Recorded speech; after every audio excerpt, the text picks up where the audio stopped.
סובלים מטרמיטים? בסרטון זה נסביר מהם הסימנים לנוכחות טרמיטים בביתכם, מה לא לעשות, ומה הטיפול המודרני המטפל בשורש הבעיה ולא מזיק לסביבה. אז בואו נתחיל. טרמיטים הם מזיקים נפוצים מאוד בארצנו. הם מקננים באדמה, פורצים לביתנו, וגורמים לנזק רב למבנה ולמוצרי העץ שלנו.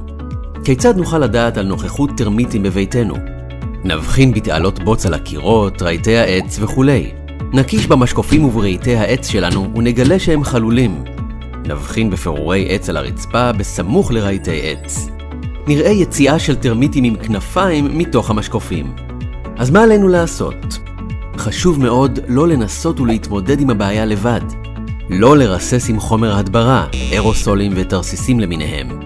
לא לפרק ולא לנקות את תעלות הבוץ. כל הפרעה או ניסיון להרוג אותם רק תגרום להם לעבור למקום אחר בבית ולהמשיך את הנזק.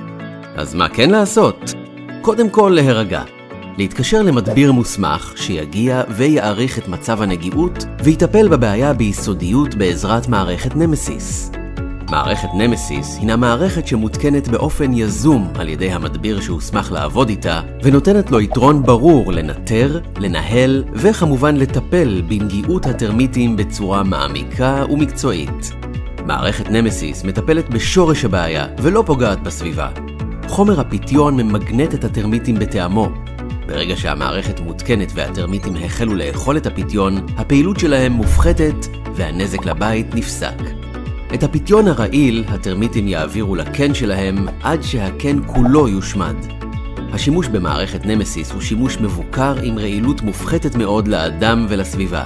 זאת בניגוד לשיטת הקידוחים ברצפת הבית, שמעבר לנזק לרצפה גם מצריכה החדרת כמות גדולה של רעל לקרקע שמשפיעה לרעה על הסביבה ויושבי הבית. לסיכום, בעיית הטרמיטים נפוצה מאוד ויכולה לגרום לנזק רב למבנה ולתכולתו, אך כיום יש פתרון מקצועי, נכון ויעיל מאוד לטיפול בבעיית הטרמיטים. לפרטים, פנו עוד היום למדביר שהוסמך להשתמש במערכת נמסיס. נמסיס